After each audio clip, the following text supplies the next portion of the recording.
आज हम देखेंगे रिंग काउंटर क्या होता है। तो रिंग काउंटर जो होता है ना, शिफ्ट रजिस्टर की एक स्पेशल एप्लीकेशन है, special kind of shift register ही होता है। अब शिफ्ट रजिस्टर में पहले एक्सप्लेन कर चुकी हूँ। अब बात यह आती है कि नॉर्मल काउंटर और रिंग काउंटर में डिफरेंस क्या होता है। तो देखो ये क्या है, एक 4 बिट काउंटर है। अब नॉर्मली हमने क्या देखा है कि 4 बिट काउंटर में 4 फ्लिप फ्लॉप्स का यूज करते हैं, जैसा कि हमने यहाँ पे भी किया है। तो फिर डिफरेंस एक ये आता है, मतलब पहला जो डिफरेंस है वो ये है कि नॉर्मल जो काउंटर्स में होता है, अगर 4 बिट काउंटर है तो वो कितनी स्टेट्स तक काउंट कर सकता है, मतलब उसमें नंबर ऑफ पॉसिबल स्टेट्स क्या होती हैं। तो अगर 4 बिट काउंटर है तो उसमें जो स्टेट्स होती है वो क्या होती है, 2 raised to the power 4 is equals to 16। इसका मतलब वो 16 0 से लेकर 15 तक काउंट कर सकता है, मतलब इसमें नंबर ऑफ स्टेट्स क्या होंगी, 16 होंगी। इसी तरह से अगर 3 बिट काउंटर है तो 2 raised to the power 3 is equals to 8, वो क्या हो जाएगी, इसमें नंबर ऑफ स्टेट्स क्या हो जाएंगी, 8 हो जाएंगी इसमें। लेकिन ये रिंग काउंटर में नंबर ऑफ स्टेट्स जो होती है ना, वो किसके इक्वल होती है, नंबर ऑफ फ्लिप फ्लॉप्स की इक्वल होती हैं। मतलब अब अगर ये क्या है, इसमें 4 फ्लिप फ्लॉप्स हमने यूज किए हैं, तो इसका मतलब ये क्या है, 4 बिट रिंग काउंटर है। तो ये कहां तक काउंट करेगा, मतलब इसमें नंबर ऑफ स्टेट्स कितनी होंगी, 4 ही होंगी। तो number of states is equals to number of flip flops. तो इसमें अगर 4 फ्लिप फ्लॉप है तो इसमें नंबर ऑफ स्टेट्स भी कितनी हो जाएंगी, 4 हो जाएंगी इसमें नंबर ऑफ स्टेट्स। तो पहला तो ये डिफरेंस हो गया। दूसरा जो डिफरेंस है वो क्या है कि इसमें हमने क्या किया है, इसके मतलब एक फ्लिप फ्लॉप के आउटपुट को दूसरे फ्लिप फ्लॉप के इनपुट की तरह कनेक्ट किया है। मतलब इसका आउटपुट इसके इनपुट में जाएगा, इसका आउटपुट इसके इनपुट में, इसका आउटपुट इसके इनपुट में, और फिर लास्ट में क्या होगा, अब ऐसा तो हम रजिस्टर्स में भी करते हैं। और फिर लास्ट में क्या होगा कि लास्ट फ्लिप फ्लॉप का आउटपुट फर्स्ट फ्लिप फ्लॉप के इनपुट में ये जाएगा, इनपुट में फीड किया जाएगा। तो ये क्या हो गए, नॉर्मल काउंटर और रिंग काउंटर में डिफरेंस। अब इसका नाम रिंग काउंटर क्यों है, तो इसमें क्या होता है, इसका नाम रिंग काउंटर क्यों है कि इसमें जो होती है एक बिट सभी फ्लिप फ्लॉप में क्या होती है, सर्कुलेट होती है। किस तरह से सर्कुलेट होती है, तो देखो जैसे सबसे पहले अगर हमारी जो स्टेट है वो क्या है, 0 0 0 1 है, तो फिर नेक्स्ट स्टेट मतलब इसमें नेक्स्ट काउंट जो होगा वो क्या होगा, तो ये वाली जो बिट मतलब ये जो 1 है कौन से वाले बिट में आ जाएगी, कौन से वाले फ्लिप फ्लॉप में आ जाएगी, इस फ्लिप फ्लॉप में। मतलब पहले ये 1 कहां था, यहां पे था। उसके बाद नेक्स्ट टाइम ये 1 क्या हो जाएगा, नेक्स्ट क्लॉक पल्स पे ये 1 कहां पे आ जाएगा, यहां पे आ जाएगा, और यहाँ पे क्या हो जाएगा, 0 हो जाएगा। इसी तरह से नेक्स्ट क्लॉक पल्स में क्या हो जाएगा, ये वाला 1 कहां पे आ जाएगा, यहां आ जाएगा, और ये क्या हो जाएगा, 0 0 हो जाएगा। फिर क्या होगा, ये वाला 1 यहां आ जाएगा, और फिर ये क्या हो जाएंगे, 0 0 0। तो ये क्या है, पॉसिबल स्टेट्स, 4 फ्लिप फ्लॉप तो 4 स्टेट्स। इसके बाद में नेक्स्ट क्लॉक पल्स के बाद में वापस क्या हो जाएगा, ये 1 वापस कहां आ जाएगा, इस वाले फ्लिप फ्लॉप में, मतलब यहां पे आ जाएगा। तो हमने क्या देखा, ये रिंग की तरह ये वर्क कर रहा है, ये इस तरह से आया और फिर वापस कहां पे आ गया, यहाँ पे। इसका मतलब ये क्या है, रिंग काउंटर है। अब ये हम इस चीज को हम अचीव किस तरह से करेंगे, तो इसके लिए हमें ओवरराइडिंग इनपुट का यूज करना पड़ेगा। अब ओवरराइडिंग इनपुट मैं ऑलरेडी बता चुकी हूं आपको, लेकिन फिर से मैं एक बार बता देती हूं। तो हम क्या करेंगे, ओवरराइडिंग इनपुट का यहाँ पे यूज करेंगे। तो अब 2 ओवरराइडिंग इनपुट्स होते हैं, पहला होता है प्रीसेट और दूसरा क्या होता है, क्लियर, CLR क्लियर। ये क्या होते हैं, ओवरराइडिंग इनपुट्स होते हैं। अब इनको हम एक्टिव लो इनपुट्स की तरह यूज करेंगे। यहाँ पे ये क्या होते हैं, एक्टिव लो इनपुट्स होते हैं। एक्टिव लो का मतलब क्या होता है, ये कब एक्टिव होते हैं, जब इनकी वैल्यू क्या होती है, 0 होती है, तब ये क्या होते हैं, एक्टिव होते हैं। मतलब ये वर्क कब करते हैं, जब उनकी वैल्यू क्या होती है, 0 होती है। अब वर्क इनका क्या होता है, तो प्रीसेट का जो वर्क होता है वो क्या होता है कि आउटपुट को ये क्या कर देता है, प्रीसेट मतलब कि 1 बना देता है, 1 कर देता है। और क्लियर का क्या होता है कि ये आउटपुट को क्या कर देता है, 0 कर देता है। मतलब चाहे क्लॉक पल्स की वैल्यू कुछ भी हो, चाहे डी की वैल्यू कुछ भी हो, मतलब इनपुट की वैल्यू कुछ भी हो, लेकिन अगर हम प्रीसेट एक्टिव है, इसका मतलब उस फ्लिप फ्लॉप का आउटपुट क्या आएगा, 1 आएगा। इसी तरह से अगर क्लियर एक्टिव है तो इसका मतलब उस फ्लिप फ्लॉप का आउटपुट क्या आ जाएगा, 0 आ जाएगा।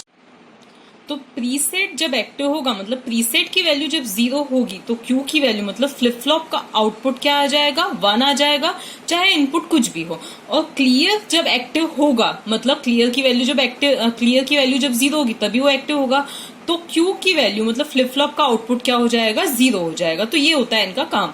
तो अब हम इनको कनेक्ट किस तरह से करेंगे, तो हम क्या करेंगे, यहां से क्या देंगे, ओवर राइडिंग इनपुट देंगे। तो यहां से हमने क्या देना है, ओवर राइडिंग इनपुट यहां से देना है, ORI। अब इन 3 फ्लिप फ्लॉप से तो हमें क्या करना है, इसको क्लियर पल्स के तौर पे देना है, मतलब यहां से क्लियर के तौर पे इसको देना है, हमें क्लियर इनपुट के तौर पे यहाँ पे कनेक्ट करना है हमें इसको। और बाकी ये वाला जो फ्लिप फ्लॉप है जिसमें LSB store, least significant bit store होने वाली है, इसमें हम क्या करेंगे, इसको प्रीसेट इनपुट के तौर पे कनेक्ट करेंगे। तो यहां से हम क्या करेंगे, इसको प्रीसेट के तौर पे इसको क्या कर देंगे, हम कनेक्ट कर देंगे। तो हमें कुल मिला के करना क्या है, यहां से हमें प्रीसेट देना है, प्रीसेट ओवरराइडिंग इनपुट देना है, और यहां से हमें क्या देना है, इन तीनों फ्लिप फ्लॉप से क्लियर ओवरराइडिंग इनपुट देना है। अब ऐसा करने का रीजन क्या है, तो हम इसको अब समझते हैं। अब देखो इनिशियली हमें क्या करना है, देखो हमारा इनिशियल क्या चाहते हैं हम, कंडीशन ये होनी चाहिए 0 0 0, और यहाँ पे हम क्या चाहते हैं, 1 होना चाहिए। ठीक है, अब हम डायरेक्टली तो यहाँ पे D0 इज इक्वल्स टू 1 नहीं देंगे, क्योंकि देखो हमारा ये क्या है, फीडबैक कनेक्शन है, तो बाद में प्रॉब्लम आएगी।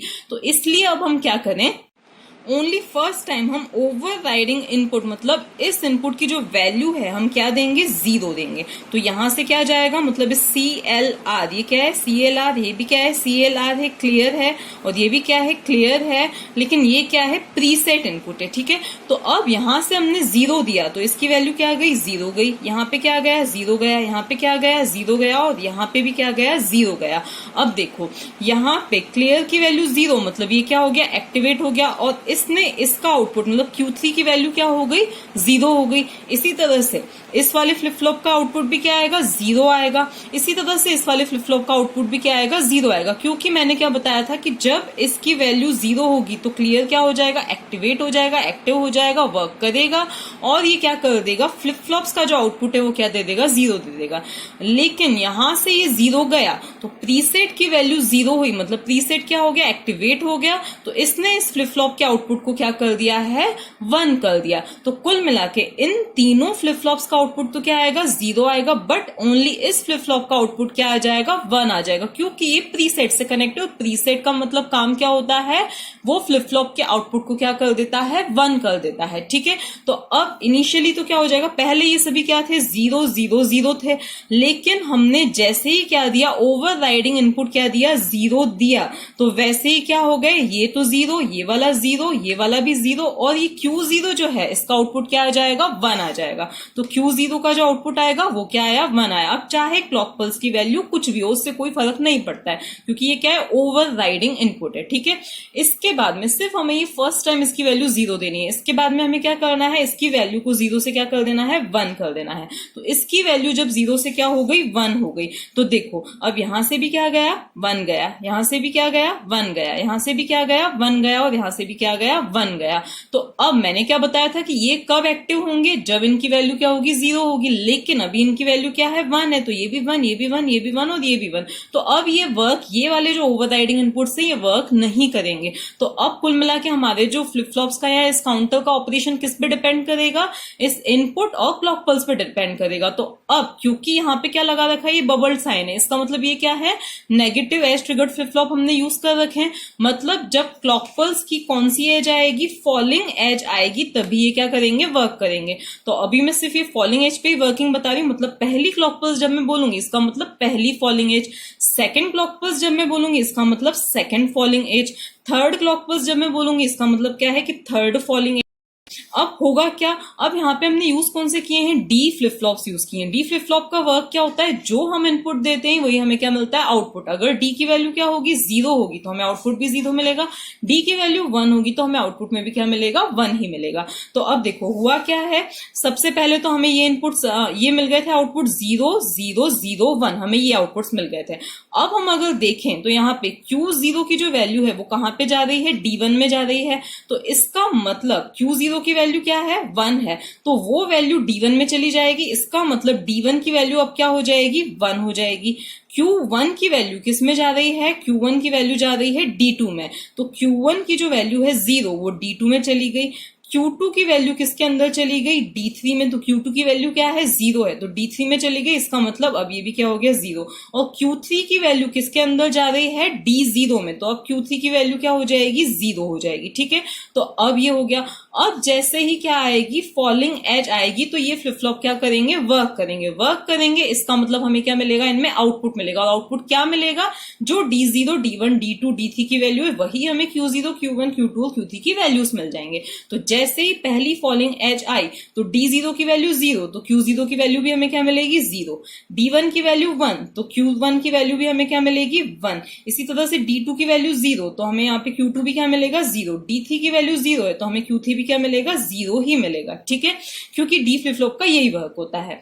इसके बाद में अब क्या हुआ, ये जो Q0 की वैल्यू है ये किसके अंदर जा रही है, Q0 की जो भी वैल्यू, Q0 की भी वैल्यू क्या है, 0। ये 0 किसके अंदर चला गया, D1 के अंदर चला गया, तो यहाँ पे ये हो गया 0, मतलब D1 क्या बन गया, 0।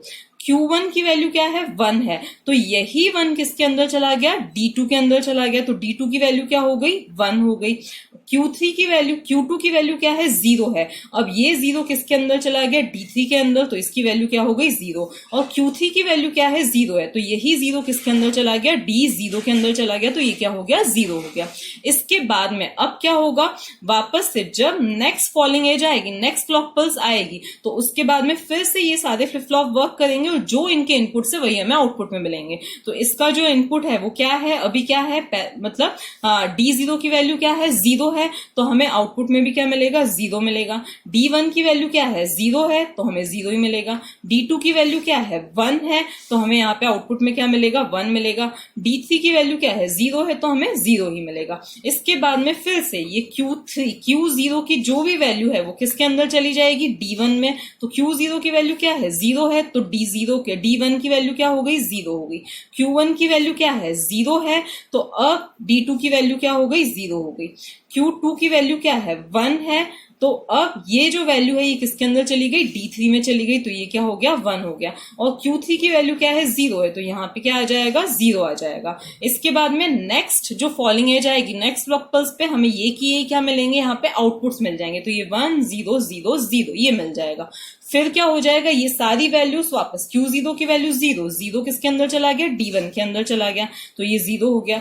Q1 की वैल्यू क्या है, 0 है, तो ये Q1 की वैल्यू 0 किसके अंदर आ जाएगी, D2 के अंदर आ जाएगी। फिर Q2 की वैल्यू भी क्या है, 0 है, तो Q2 की वैल्यू जो 0 है वो किसके अंदर चली जाएगी, D3 के अंदर चली जाएगी। और Q3 की वैल्यू क्या है, 1 है, तो ये 1 किसके अंदर चला जाएगा, D0 के अंदर चला जाएगा, ये क्या हो गया, 1 हो गया। और फिर वापस से हमें यही क्या मिलेंगे, नेक्स्ट फॉलिंग एज पर ये की यही क्या मिलेंगे, हमें फिर से आउटपुट्स मिल जाएंगे। ठीक है, तो इस तरह से हमने क्या देखा, ये रिंग की तरह वर्क कर रहा है। तो वापस ये कि हमें इसी तरह से ये output next falling as per फिर से हमें क्या आउटपुट मिलेगा, ये 0, फिर ये 1, फिर ये 0, फिर 0। तो इसी तरह से ये रिंग की तरह क्या हो रहा है, ये 1 क्या हो रहा है, सर्कुलेट हो रहा है, शिफ्ट हो रहा है सभी फ्लिप फ्लॉप्स में, इसीलिए इसको क्या बोला जाता है, रिंग काउंटर बोला जाता है। अब हम देखते हैं इसका टाइमिंग डायग्राम किस तरह से बनेगा। तो देखो ये हम ले लेते हैं हमारी क्लॉक पल्स है, तो ये क्या हो गई, क्लॉक पल्स हो गई।